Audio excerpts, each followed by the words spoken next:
अभी वहां आतंकी हमला हो तो कुछ लोग कह रहे हैं धर्म पूछा जाति नहीं पूछी। इस देश में तो जाने कितनी बार जाति पूछ पूछ करके अपमानित किया जाता है और आज तक किया जाता है। विश्वविद्यालय में चले जाओ तो इंटरव्यू में जाति पूछता है और कोई विदेशी आके जाति नहीं पूछता है। कोई श्रीलंका से आके नहीं पूछता है कि मेरठ में बारात में दूल्हा घोड़ी पर चढ़ा है और वो दलित है तो उसके ऊपर हमला कर दो। बुलंदशहर में अगर वो दलित है तो गाड़ी घुमा के थार उसके ऊपर चढ़ा दो। ये कोई पाकिस्तानी आया था क्या?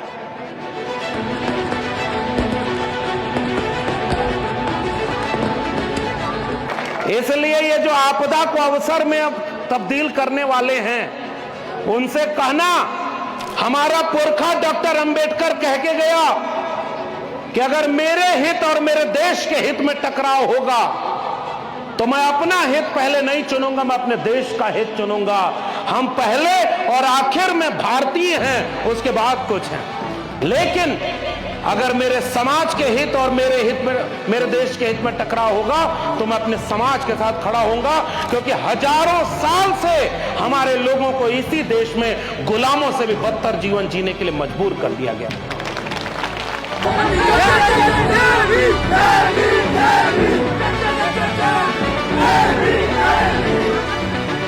और जिसको बहुत पीड़ा है वो तो बिहार में चला गया रैली करने। समझ गए कि नहीं? तो कैसी पीड़ा भाई? बिहार में जाके अंग्रेजी बोल रहे, वहां जाके विदेश में हिंदी बोलते। इस तरह से नहीं लड़ाई लड़ी जाती अन्याय और जुल्म के खिलाफ, ईमानदारी से लड़ाई लड़ी जाती है। जो कारवां हमारे पुरखों ने अपनी कुर्बानी से यहां तक पहुंचाया है उसे आगे ले जाना हमारी जिम्मेदारी है। इसका संकल्प लेने के लिए यहां पर इकट्ठा होना।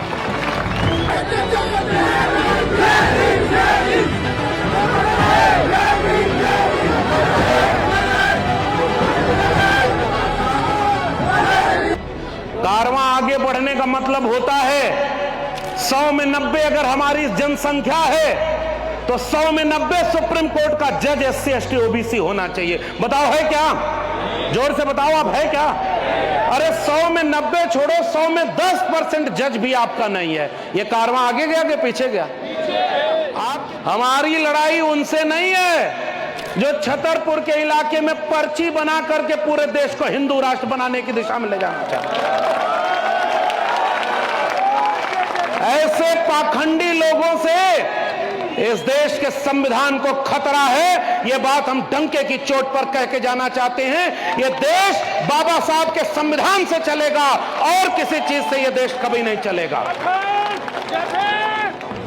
संविधान नहीं था तो बराबरी का हक था क्या?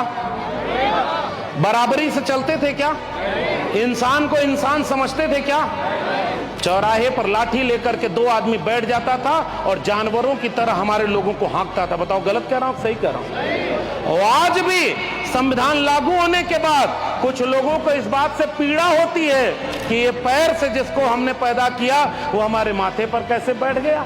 जैसे वो बिमल पान मसाला खाने वाला एक्टर सब ना, खुद पान मसाला नहीं खाता लेकिन उसका प्रचार सबसे ज्यादा करता है। देखा है कि नहीं देखा? इसलिए कुछ लोग दंगे में और कर्मकांड में अपने बेटा बेटी को नहीं भेजता है, प्रचार सबसे ज्यादा करता है ताकि 90% गरीब कमजोर का बेटा बेटी वहां चला जाए और उनका बेटा बेटी विदेश में पढ़ाई करता है और हमारे बेटा बेटी के लिए शिक्षा ही नहीं मिली।